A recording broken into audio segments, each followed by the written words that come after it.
and welcome to the Core Connection.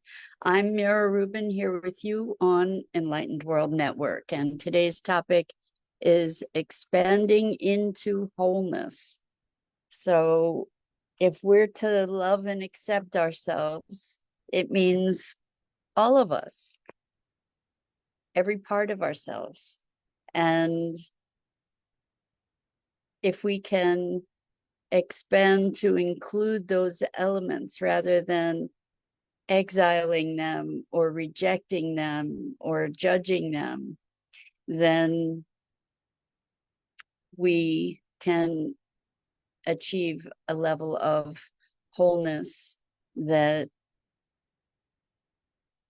allows us to live life more fully, more completely.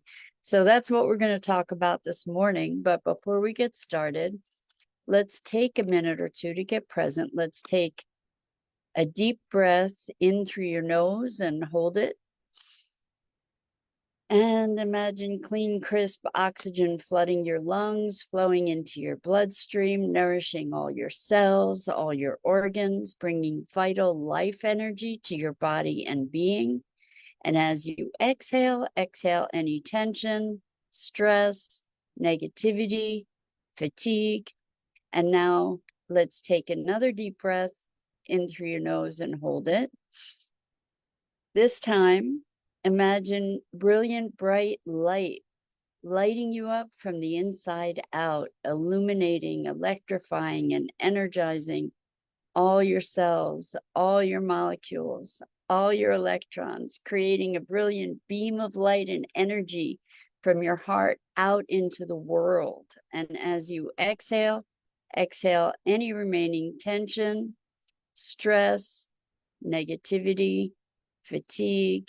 And now let's press our palms together, vigorously rub your hands together to feel the friction, the temperature, the pressure, the motion, the tickling and tingling when you stop, and allow all those sensations to bring you present, and allow all those sensations right here, right now, into this remarkable physical form that enables us to experience life. Welcome, welcome, welcome. So, expanding into wholeness. We judge ourselves, we judge others. And when we judge ourselves, what we're doing is we're creating this separation from ourselves. And if we're to move into self-love, self-acceptance, it means being willing to appreciate all aspects of ourselves, of our being. Good morning, Rosalind. Welcome. So good to have you joining us this morning. And welcome to everybody else who's joining us. So we're talking about expanding into wholeness. So the thing is, we don't just judge ourselves based on negative things.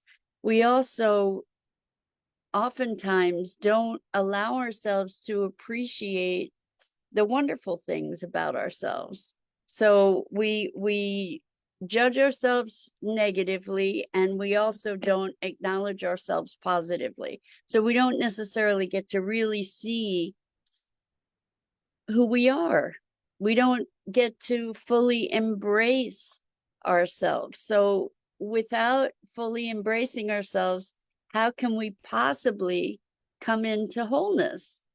So Love by God says Wednesday blessing, and right back at you. Why not? I love it. So thank you for that. So when I just did a meditation from Joe Dispenza, and it was an evening meditation, and it was looking back on the day and looking back at the decisions that we made, or I made, looking back at the decisions that I made during the day, and looking at how those decisions might serve in creating the life that I'm desiring. And so when in looking back at these choices and decisions and actions and whatever that and reactions that I had during the day, it was interesting to notice the perspective, the initial jump to judgment, rather than simple observation. And I think that when we are able to neutralize our reactivity, well, actually, the reactivity can be informative too. So if we think of something and it stimulates upset or shame or regret, then that's worth looking at to say, okay, well, is that a kind of behavior that I want to engage in going forward? Is that rather than punishing ourselves, using that visceral response as feedback to say, oh, okay, so it doesn't really feel good when I think about having done that way. What might have led me to react that way? The what might have led me to that within myself, not looking to blame others, but like in my history or in my life, where's that reactivity coming from? That gives us an opportunity for healing rather than trying to shove it away or judging it or beating ourselves up for something. If there are actions to take to remedy something, that like if you for example had an argument with someone and the air needs to be cleared, or an apology needs to be given, or clarification or whatever, just but to notice with curiosity. We talk a lot about curiosity and compassion and how curiosity is the antidote to judgment. And so when we can allow ourselves to be curious, then we don't necessarily jump into that space of judgment, which is creating this rift. And what we want to do is we want to be able to expand ourselves to include all aspects. And I noticed that lots of people have a challenge with recognizing their greatness too. If people have a challenge recognizing what they did well or what they do well. And the reason that I hear people saying that they have a problem with that is because they don't want to get too carried away with themselves. They don't want to be egotistical, and they don't want to get too full of themselves. And I think that if we can learn to observe our strengths as well as observe our weaknesses without the reactivity, sort of as more objectively, then we can recognize that we are all of it, that we can have an inclusive view of ourselves that is more balanced, because I think most people I'm aware of, I don't know most people, but most people I'm aware of are quick to criticize themselves and not so quick um, to experience, not to laud themselves, not to applaud themselves. So in looking at our day, looking at our choices, I think there's a richness in that to be able to say, okay, this was really in alignment with who I am and who I want to be. And yeah, I think I did well there. And no, I think that in this situation, maybe I could have done been I may have been able to, I wish I had behaved differently. And or I wish I had made a different choice, or I wish I had or and I'm not talking about really wishing. I'm just saying, looking back at it, is saying, okay, well, what could I have done differently? How could I have done that better? Um, and when I say better, what I mean by that is more in alignment, because I think ultimately that that's what we're looking for, is to live our lives in alignment with our values. And at least this is what I'm looking for. I'm making the assumption that that's something that most of us would desire, is to live in alignment with our values and with our intentions for ourselves and our lives. So the inventory is a really awesome thing, and it has some potential pitfalls as part of it, because it's opening us up to evaluate our performance or our experience. But it gives us an opportunity to look at, well, did that serve me? Did that serve me? And how can I better serve me and my intentions in life? So this wholeness and expanding into it by including all aspects, the good, the bad, the ugly, the beautiful, the whole thing. And recognizing that the idea of the polarities, the good, the bad, whatever, is not really where we're looking to come from particularly. But what I'm wanting to convey is maybe aligned, misaligned, or out of alignment.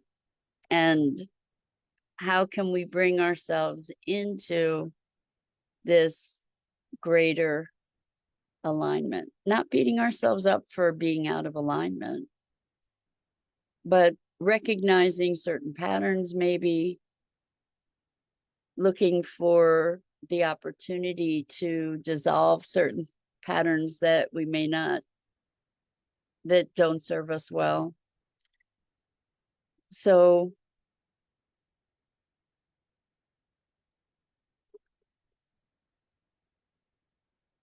I don't know if this is really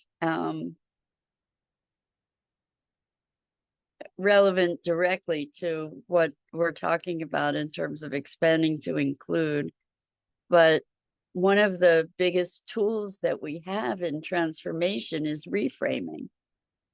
And so I had this wonderful session with a client yesterday who has experienced anxiety. And one of the things that occurs for them is, when they're feeling anxious about something, what goes through their head is, oh my God, like, this is whatever the situation is. And there's this panic, oh my God, oh my God. And what we arrived at, which was so beautiful, because this person is a very spiritually devout person. And we transformed that to, oh my God, thank you. Instead of, oh my God, this is a disaster. But more like, oh my God, thank you. Like, I'm connecting. And I think that to bring that back to our conversation about expanding to include and moving into wholeness, and the process of moving into wholeness is finding a way to embrace all aspects of ourselves. And we live in a pretty binary culture. I don't know if it's a binary world, but our culture is pretty much black and white, right and wrong, good or bad in so many ways. And when we think about two sides of a coin, that's a saying that we have, right? There's two sides to every coin. But the thing is, there's actually three. So there's heads, tails, and then there's the edge. And it's that edge that unifies the heads or the tails. And it's the edge that creates the wholeness, or the middle, if you want to say that. It's unifying all of it. And when we can take something like, oh my god, it's like it's a disaster, to oh my god, to it's a celebration, the same words. What is it that's unifying that polarity? Is there's something in between those extremes, right? And we if when we embrace those extremes, the heads and the tails, we then are creating a unity. I don't know, that might be a stretch, but kind of a cool analogy, maybe. I do love that idea of the unifying force, or unifying motion, or the unifier that brings these polarities together. And we as individuals can be a mass of contradictions. You know, it's not like we're consistent all the time, and that's okay. We are contradictory beings in so many ways. Like, we'll act one way in one situation and act very, very different in another. And those two ways of acting don't seem to resolve together necessarily, but they do resolve in that they are part of our own expression. And this is another reason why I like to think of us not as static personalities or static beings, but as process, that we ebb and flow, right? We have core values. We don't always know what they are, but typically we have core values that we live by, conscious or otherwise, and we don't always live in alignment with those values. Sometimes we violate those values, and when we don't even know what the values were and we violate the values, it creates sort of a disruption, an upset. And so getting clarity around what our values are is a very helpful, powerful thing in making choices. When we know our values, you know, when we consciously are present to our values, it can be very, very helpful in decision making, because we can say, well, okay, it's more important to me to be kind than it is to, I don't know, here's an interesting one, than it is to be honest. So maybe I'll say a white lie, for example, out of kindness. I guess that opens a whole debate as to whether that's really kind or not, but this is just an example that I was trying to manufacture in the moment.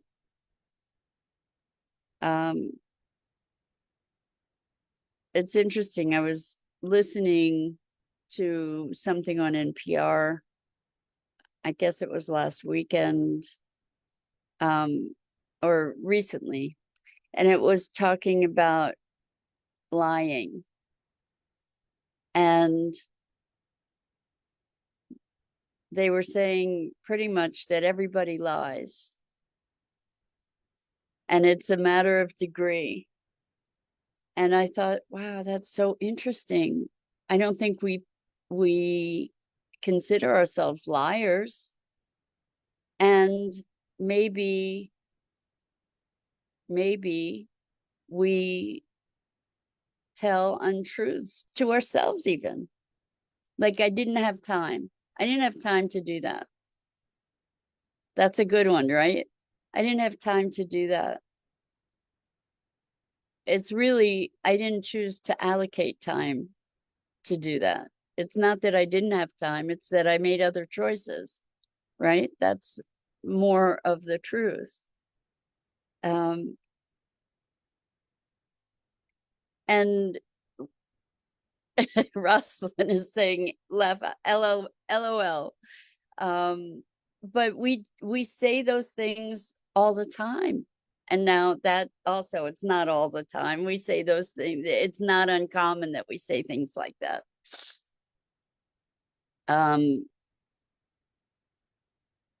Or I've got to get going now when we want to end a call. Or a meeting. Got to get going when we don't necessarily have something else to run to, right? So I thought, wow, this is so interesting, because most of us probably value honesty. And yet there are these social conventions. Face blue smiling. Oh, blue smiley face, says love by God. So yeah, it's interesting, right? We don't consider ourselves liars. But here we have these social conventions that, how are you? Oh, fine, when your life is in crisis, right? And so when we see these things, we can actually then open ourselves to choice about them, right? If we're not aware, we're not at choice. And we may choose to continue to say things like that. And that, it's not that it's different when we choose. So we get to expand to include all these contradictions, and appreciate what we do well, and appreciate our special beauties, and appreciate our Achilles heels and our foibles and our quirks. And we get to expand to include all of it. And as we do allow for more and more of that acceptance, we become more and more whole, less and less reactive, because we're able to include those parts of ourselves. So what I notice is that people will get really reactive when you call when you call somebody on something or someone calls us on something that we haven't reconciled.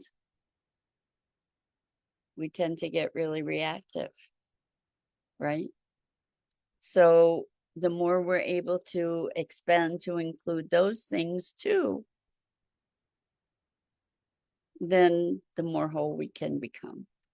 And the less identified we become with any particular way of being, because we know that we've got the whole spectrum going on. So anyway, expand to include. That's it for today. I'm Mira Rubin. This is the Core Connection, and I go live here each weekday morning at 9 a.m. Eastern on the Enlightened World Network Facebook page and YouTube channel. And I invite you to like, follow, and share Enlightened World Network and me. The links are in the description. And as always, it's such a pleasure and a privilege to share these morning musings together. And so until next time, so much love to you.